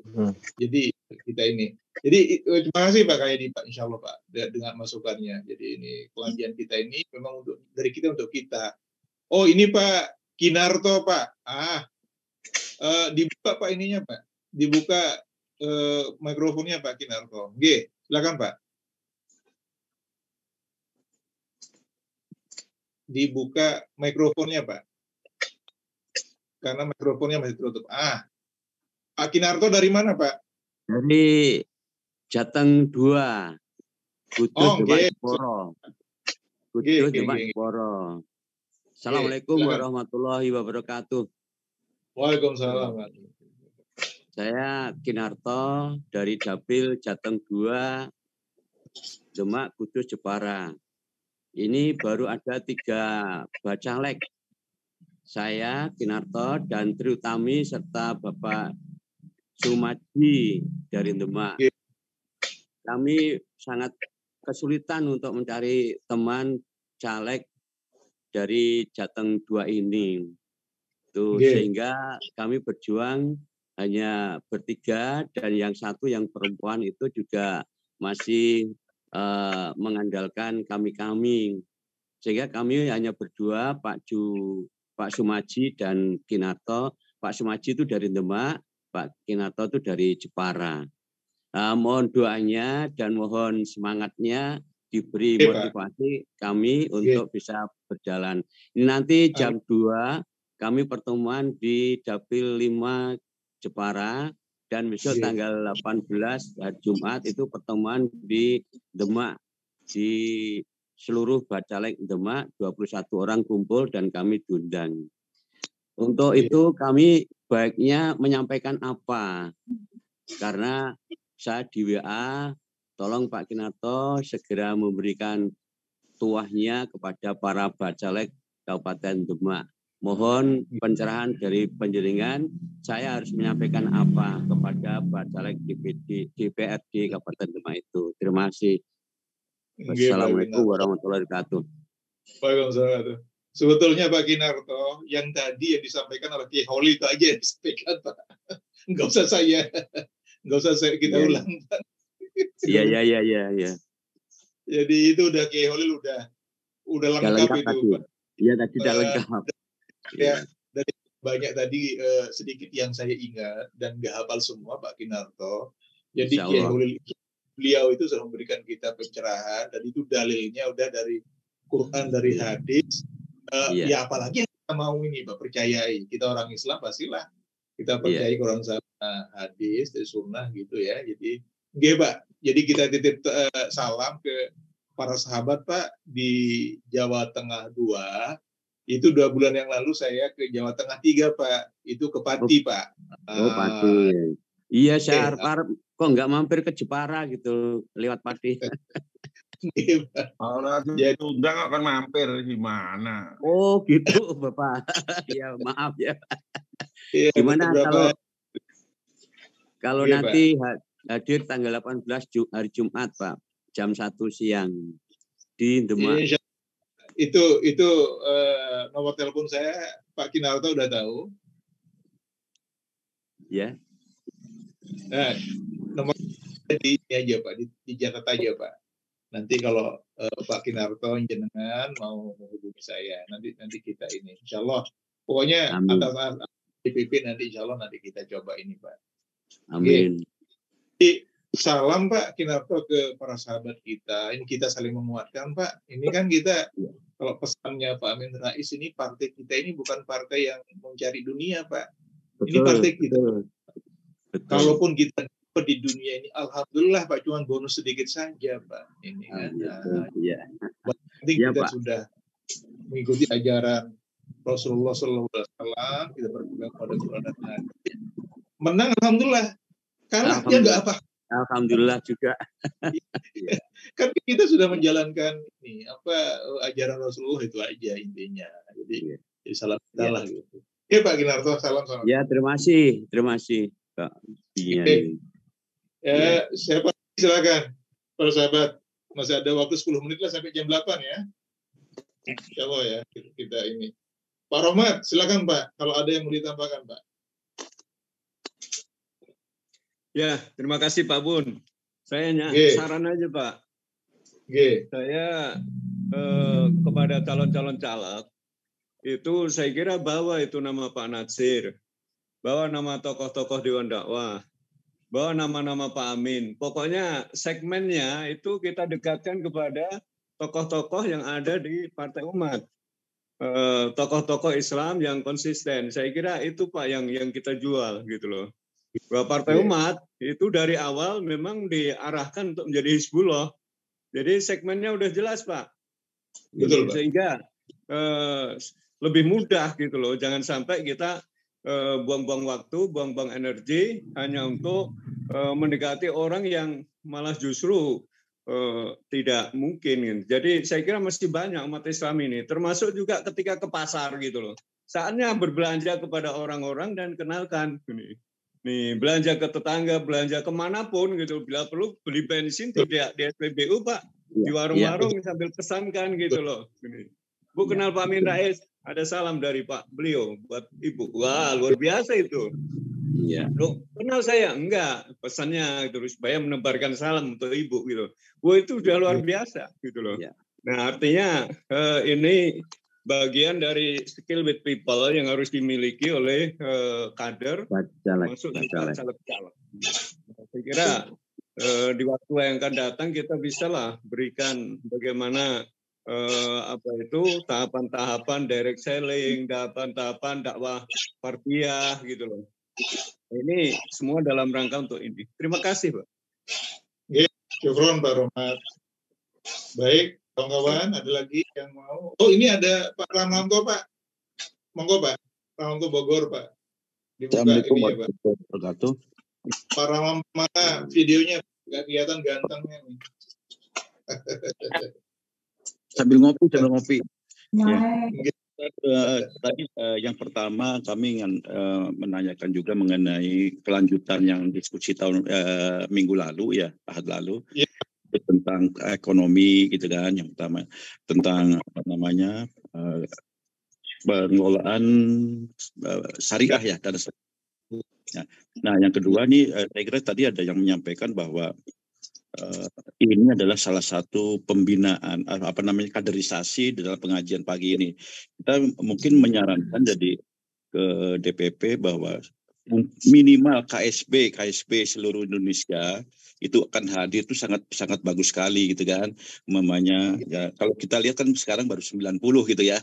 90 Iya, mungkin wilayah itu ketua DPW ketarik dia silaturahimnya itu setiap Ahad sehingga Iya, kalau Pak. ada gundelan-gundelan itu keluar gitu kan, keluar menyelesaikan bersama. Saya kira itu sangat bagus sekali gitu kan, apalagi sekarang kan udah di ujung-ujung itu banyak nih ganjelan-ganjelan itu. Jadi bagaimana nanti kan silaturahim antara DPR provinsi sama juga dengan DPRD. Nah, itu saya kira ini sangat bagus sekali kalau kita bisa bersilaturahim setiap Ahad gitu. Mungkin itu aja Pak Kiai. Terima kasih. Assalamualaikum warahmatullahi wabarakatuh. Salam. Yang pertama, yang soal rencana kita pekan lalu, insya Allah, Ibu coba nanti pekan depan kita pertemuan di DPP ya Pak. Ini coba kebetulan juga ada, mudah-mudahan gitu. Nah yang kedua soal ini kita pengajian kita, ini kita sudah wajibkan ke semua, tetapi setelah kita pindah ke hari Ahad dan hari Jumat lalu pesertanya menurun gitu ya, kita kira akan bertambah gitu ya, tapi menurun dari hari Jumat kita pindah ke hari Ahad, tapi nggak apa-apa. Nanti juga para sahabat juga ini ya sudah tahu kalau kita pindah, dan banyak sebabnya juga. Bisa jadi karena karena bentrokan, ada yang pengajian di masjidnya masing-masing, ada juga karena soal internet ya, ada segala macam lah ya. Tapi nggak apa-apa Pak, tapi insya Allah lah kita nggak boleh berhenti terus aja gitu ya, karena kalau kita berhenti itu sayang juga gitu, kita sudah 40 kali ini gitu ya. Nah jadi demikian Pak Rahman, insya Allah pekan depan Pak untuk rencana kita yang pekan lalu, insya Allah mudah-mudahan nanti kita ketemu di DPP. Dikit aja. Silakan yang mau ditambahkan Pak, silakan. Sebetulnya apa yang dibahas tadi sebetulnya sangat bagus. Ada beberapa metode cara menyiarkan bagaimana suara sebetulnya itu. Jadi selain pengkaderan, tapi juga bagaimana di luar sana adalah yang sangat penting suara buat pendukung Partai Umat. Nah, berkaitan dengan persoalan sekarang yang jadi masalah materi, saya berpikir perlu juga, halo? Iya, halo. Ya, dengar, Pak. Khususnya di Jakarta ini. Kalau urusan materi langsung di halo. Ada pesanan. Jadi ada metode yang mungkin sangat bagus selain menyampaikan salam tadi, bisa juga kita Partai Umat ini bersatu yang di Jakarta khususnya dan mungkin yang di luar sana juga ini turun gitu ke lapangan, bukan hanya caleg per caleg yang mau menyampaikan sosialisasi, itu sangat berat itu. Jadi siapapun nanti yang terpilih lah di antara kita, yang penting Partai Umat kalau saya. Jadi bahu-membahu.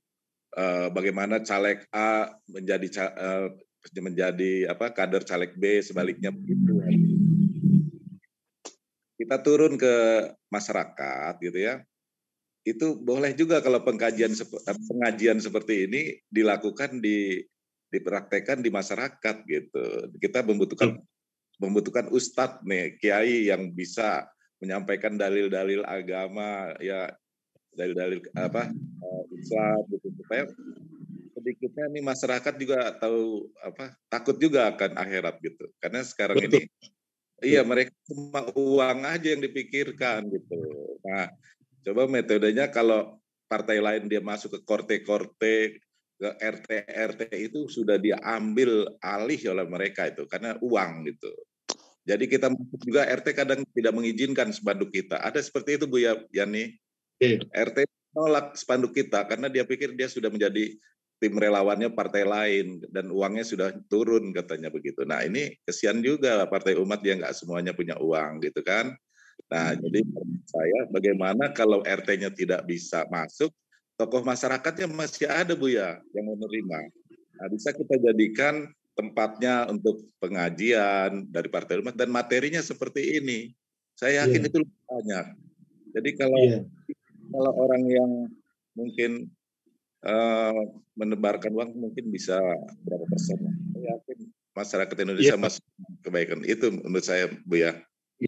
Terima kasih. Banyak sahabat, ini saya langsung tanggapi masukannya dari sudah kita mendorong para sahabat itu kalau ada yang mau bikin pengajian baik online maupun offline yang seperti tadi gitu, kita sangat mendukung.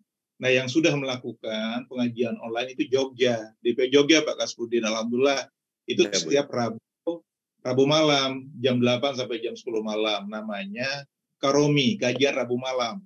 Nah, itu nanti saya share nanti ke Pak Kasbudin Pak setiap hari Rabu ini. Jadi sudah rutin sudah. Kalau kita sudah 40 kali ya, insya Allah itu baru berapa? Mungkin 10 atau 20 kali lah. Nah, jadi, kalau ada juga yang mau pengajian offline, mengundang siapa nanti kita coba yang bisa bikin pengajian gede gitu. Nah, ini Depok ini kita coba mau bikin itu nanti sebelum ini ya, sekalian gitu Pak, kita bikin tablik akbar gitu gede gitu nanti Pak.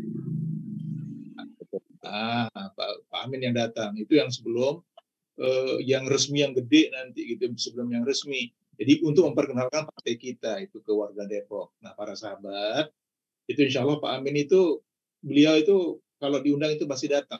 Pasti datang Pak Amin. Keliling kemana-mana Pak Amin itu pasti datang. Nah, jadi itu Pak tanggapan saya ke Pak Kasbudin. Nah, ini silakan Pak. Selanjutnya Pak, silakan. Dibuka mikrofonnya. Ustadz Buni, saya mengirim chat khusus untuk Ustadz Buni, mohon dibaca. Saya periksa Pak. Iya, silakan. Bentar Pak. Chat khusus berarti ini chat cinta nih Ustadz. Iya. Oh iya. Ini udah saya. Nanti saya kirim ke Ustadz Buni. Oke Pak, sebentar Pak. Oke, ditunggu. Terima kasih. Iya Pak, ya copy paste dari Pak Rizky. Dah, insya Allah lah. Ya. Para sahabat, jam 8 ya. Gimana kalau kita cukupkan? Kita ketemu ke depan. Boleh sedikit untuk Pak Kasbudin, boleh Pak? Ya, silakan. Pak Kasbudin, jangan takut Pak. Bila perlu deketi teman-teman PKS. Teman-teman PKS, kita ini mau berislam. Tolong mana yang belum digarap. Gitu loh. Gue garap gitu Pak, harus berani. Ya kita harus, mereka lebih dulu aja gitu loh. Saya yakin tidak semua tergarap gitu loh. Datangi itu caleg-caleg atau RT-RT tadi, datangi aja. Yang belum digarap mana, gue garap gitu loh. Sama-sama Islam misalnya gitu aja. Sama-sama doan dakwah gitu kan. Sama-sama guru gitu loh. Ini sama-sama idola gitu loh. Nah, sama-sama mau ke surga gitu aja Pak. Ini, saya yakin. Dan kalau Anda pusing, datang ke Partai Umat lah, gitu loh. Kira itu aja Pak. Harus confident Pak. Saya kira harus begitu. Kalau sama-sama wal baroknya, ya kenapa tidak? Terima kasih. Ini Ustadz Buni, kalau dengerin Kiai Kasbudin sama Kiai Rohman ini, ya memang ini tokoh-tokoh senior udah berpengalaman, memang kalau bicara ya akhirnya udah masuk ke teknis. Iya. Langsung ke kampus tingkat RT itu. Cuma yang jadi masalah adalah besar caleg-caleg kita itu caleg-caleg pemula. Bagian besar ya, walaupun memang ada senior-senior udah berpengalaman, tapi jumlahnya presentasinya menurut saya ya kecil. Nah, apalagi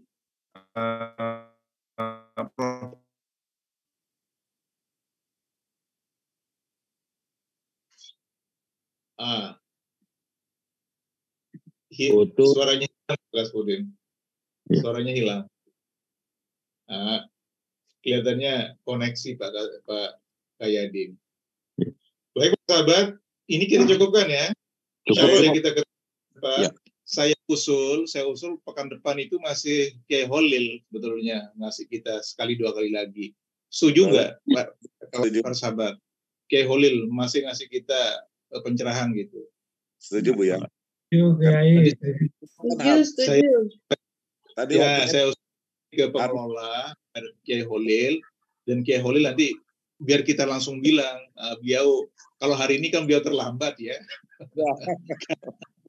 Soal teknis itu nggak punya aplikasi. Ustaz Kuning, assalamualaikum. Waalaikumsalam. Ini Pak Supriyadi, silakan Pak. Silakan Pak. Pak mau tanya kapan pertemuan DPP di DPP untuk bahas acara pekan lalu? Oh yang itu Pak Supriyadi mau dimasukkan ke grup. Siap. Saya langsung masukkan Pak Supriyadi ya. Ini kita sudah punya grup. Ini ada Pak Kaspodin, ada Pak Bambino, ada Pak Bang Rangkuti itu yang rencana kita untuk mendirikan lembaga keuangan syariah itu. Nah, kita sudah insya Allah sudah diskusi sekali, sudah rapat sekali, dan kalau bisa ini kita akan rapat pekan depan. Nah, para sahabat yang merasa bisa nanti kontribusi, kepingin gitu ya, silahkan hubungi saya kalau boleh Pak. Boleh Pak, boleh Pak, saya di add Pak. Saya kan kebetulan S2 ekonomi syariah gitu. Pengen Awati dikirimkannya Bu, dikirimkan nomor HP-nya Bu ke saya. Oh oke. Bu, Ibu punya nomor HP saya, sudah punya kan? Belum. Bisa dikirim, bisa di ini. Kirim Oke, di chat aja. Iya, Bu. Ini dicatat. Iya. 0896. Bentar dulu. Oke.